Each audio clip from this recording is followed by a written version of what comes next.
So, who did it? Who caused all that crazy shit to happen in Obsession? I mean, who's really at fault? Was it the Tabby Cat organization? Was it Bear for not having the strength to end the wish sooner? Or was it somebody else? So, my coworker came into work the other day just having watched Obsession, and obviously he loved it, as we all did. But the one of the very first things he said to me about the movie was how Bear was the villain, how Bear was such a bad guy. And I immediately got defensive because I have had this theory for a while and I've been waiting to make a video on it. So, who is the main villain?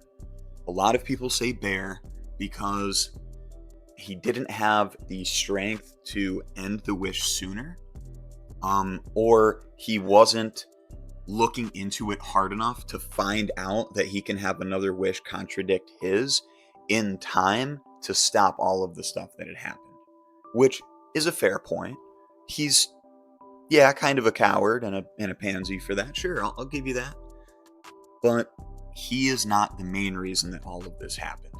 Now, when I rewatched Obsession, I watched it back to back, one day after another. You see who the real villain is right in the starting scene on your second watch through.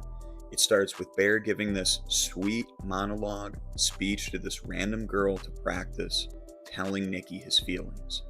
And as he finishes it, his best friend Ian screams from the side, "That was so cringy." And he sets all of that shit in motion. He gaslights and manipulates Bear without Bear knowing that him and Nikki have a relationship.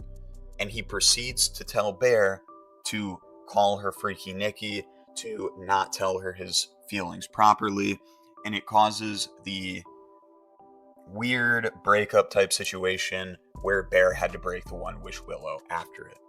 Even throughout the movie, Ian is doing things to sabotage the relationship and to not help Bear. Now, yes, in the middle of the movie, it's not that big of a deal when he's calling Bear, telling him about how Nikki's dad isn't actually sick, or when he doesn't invite Bear and Nikki to the friends outing night. Those aren't that big of a deal. It's just him being an antagonistic force. But even at the very end of the movie, when Bear finally learns about the contradicting wishes being able to stop what he had done, he runs to Ian's house, tells Ian about it, and all Ian can think about is how he wants to smash Nikki again. I mean, look, she's a baddie, okay? She even used to be a Call of Duty streamer. That's hot as fuck, okay? But at the same time, dude, he does not listen. He cracks the One Wish Willow and wishes for $1 billion. And then that's the scene that we get with Bear where he falls in front of the money waterfall and is, "Look what you've done. What did you do?" He gives him that look.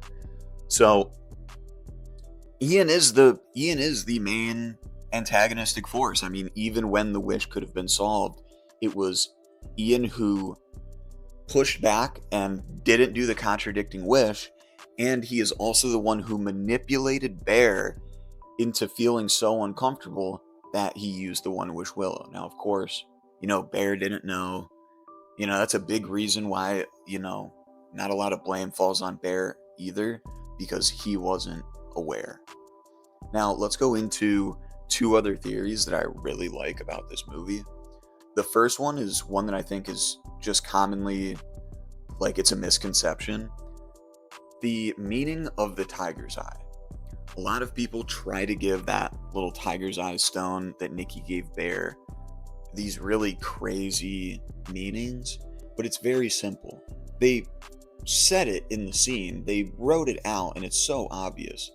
The tiger's eye, according to Nikki, stood for willpower and courage. Obviously, Nikki's lack of free will and wanting her own willpower, and then courage being Bear's inability to tell her his feelings, leading to the situation, and then not having the courage to get her out of the situation. So that one, I don't know, I think is a give me. I don't know why a lot of people are trying to add more to it. I mean, it's so it's so cut and dry. They gave you the two, um, like, uh, they gave you the two adjectives for what it is, like what it's supposed to mean. So I don't know. The final one, and this is a really cool one that is kind of interesting. So looking at the reviews for the One Wish Willow, there were a lot of very split reviews. It works amazing. It doesn't work. No, don't open them. They're only collector's items. You know, kind of for every thought process on them, there was a review. So why did we have why wouldn't more people know about the One Wish Willow if this was the case? Why did it only work for certain people according to these reviews? The theory is that it may require a death within 24 hours from somebody that the One Wish Willow user knew. Good example, before Bear's first Wish Willow, the Tabby passes away. Before Ian's One Wish Willow, Stephanie passes away. And then, before Nikki's One Wish Willow to hypnotize Bear at the end of the movie, that was right after Ian's death. Thank God, fuck that guy. Couldn't happen. Couldn't happen sooner. Anyway, so yeah, that's a really, really interesting little theory. And there's also another one, and I don't really subscribe to this, but it's the theory that Bear's cat was what had possessed Nikki. Because the Tabby Cat organization and just how heavy of a focus it was in the relationship, people theorize that the spirit of his cat is what had done the possession at that time. So, and I don't know, maybe that could hold some water, right? Maybe it's Stephanie that, well, I guess there is no possession with Ian's wish. It's just him wishing for $1 billion, so there is no possession. So I guess it's not that the soul is a direct requirement for the wish if it's not influencing another person. So, but anyway, those are some interesting obsession theories. The creator said that he does want to do more with it. He's definitely going to get a sequel. If not, he kind of wants to do a TV show, which the way he explained sounded super interesting. Essentially, every episode would be a different One Wish Willow playing out. And then there could even be episodes where the whole time you're sitting there in tension waiting for the wish to go bad.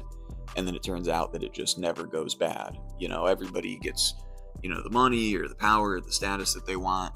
And the whole time you're expecting a twist, but you never get one.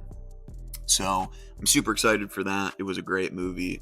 Possibly the greatest horror movie ever. Definitely up there in the top 5. I mean, there's no argument there. Keep an eye out. I am going to be making a Backrooms theory video and a Backrooms versus Exit 8 comparison video, because I think Exit 8 was a little bit better. Anyway, that's about it for the video. Hope you guys enjoyed. See ya.